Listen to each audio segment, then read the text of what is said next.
This is how I became aware of my capability as a content creator and how you can use your awareness of your capability to engineer video solutions that will actually change your life. I need for you to start by realizing that there is an infinite amount of video variations you can create. We start with the intention. No two people have had the same intention in their life because no two people are exactly alike. And so you can say that there is an infinity of different intentions you can have when it comes to creating content. We start with the intention. We have an intention for ourselves and we have an intention for our audience. We can break these intentions down into different concepts we would like to either communicate or fulfill. I've named a couple different concepts. You could say concept 1, I want to build my brand. Concept 2, for the self, I want to get sales calls. I want to do networking and so on and so forth. And on the other side, we can say I have concepts that relate to the positive transformation of my audience. These can be educational, they can be entertaining, they can be inspiring, but essentially there is an infinite number of them, because it's just not possible to name all of the benefits creating content can have for the self and all of the benefits creating content can have for our audience. But we can attempt to identify as many of these concepts as we can. And so when we go to create an idea, we can add any number or combination of concepts. We can say, I just want to talk about this one concept and expound on it for a while.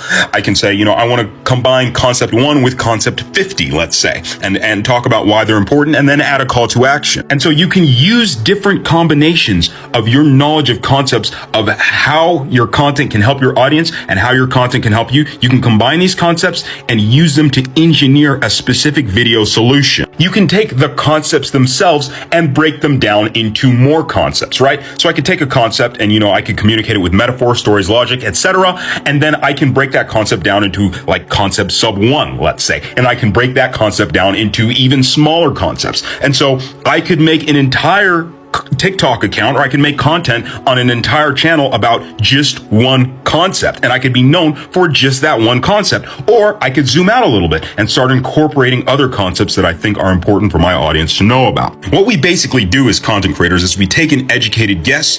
We have an intention. We guess that talking about these specific concepts will fulfill the intention. We test it, see how it did. Did it do what we wanted it to do? Yes or no? We go back to the drawing board, we improve it in some way.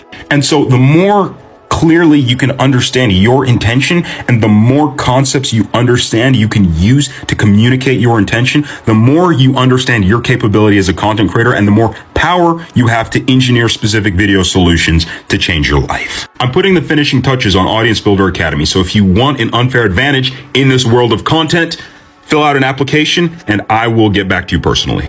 The number one issue people have when they come to me is that they're not creating content consistently and they're not exactly sure why they're not creating consistently, and they want to know how they can start creating consistently. Is it the framework? What is it? So I'm going to go over why it's important to create consistently, because there's a lot of fluff out there, and I'm going to give you a framework that you can use.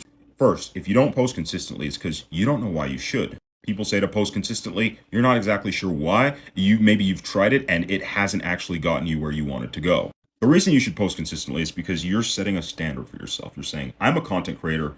This is what I'm going to do. And you're keeping your word to yourself. And if you set a standard and say, this is the standard, I'm going to do this continually and I'm going to improve upon it, you will be able to measure and improve with a lot more efficiency and effectiveness than if you don't have a standard and you're just creating whenever. Well, the reason we're creating consistently is because we have a standard. We want to improve upon it, and we can't do that effectively without being consistent.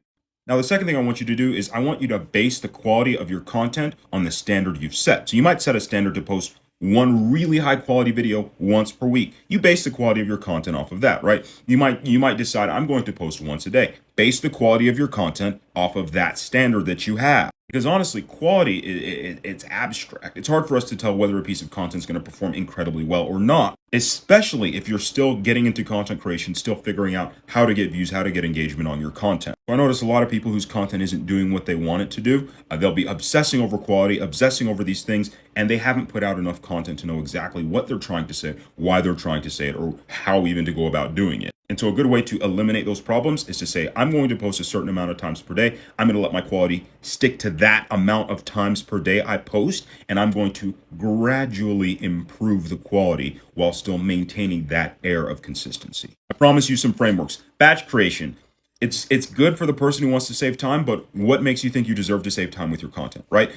Content is an effort thing, right? It's you investing yourself, right? So you batch create, you're going to get the results of batch creation, which could mean that your audience is going to feel like you're at arm's length away from them. You're just creating content to get content out in that sense. And then on the other hand, you have I'm creating every single day, which is great, but it's hard because creating every single day, sometimes we just don't have the space to sit down, script, create, edit, and then post every single day. But if you do post every single day, your posts will come off as more authentic. The information you give will be, I would say, fresher, closer to your audience. I personally tried batch creation, and like when it came time to post something that I had made a week before, I was like, no, I don't want to post this. This isn't relevant right now. This isn't what I want to say. So what I recommend is saying, I'm going to post like 5 times this week, or I'm going to post 7 times this week, sitting down on one day, making 3 videos and posting each of those over the next 3 days. And so you have days of creation, you have days of rest, and you have to figure out what those days will be. If you need more help with your content, I have a form, you know where to find it.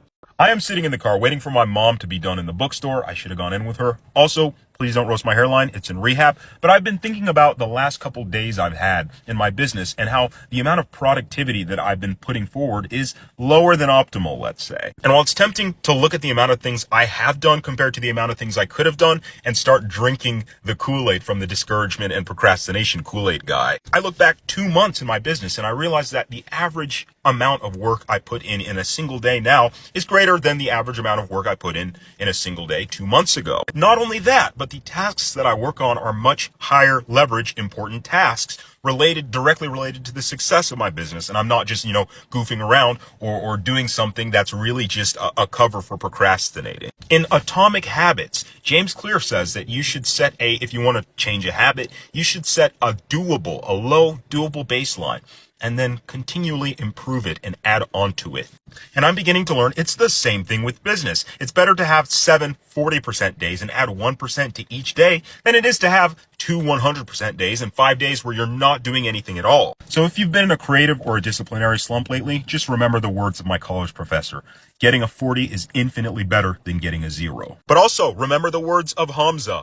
Do the work even when you don't feel like it. People hate other people who sell courses so much because courses are obviously like the number one easiest way to extract capital from your audience. Like if I had $0 left and I wanted to be totally unethical, but still make $3,000 a month, this is exactly what I would do.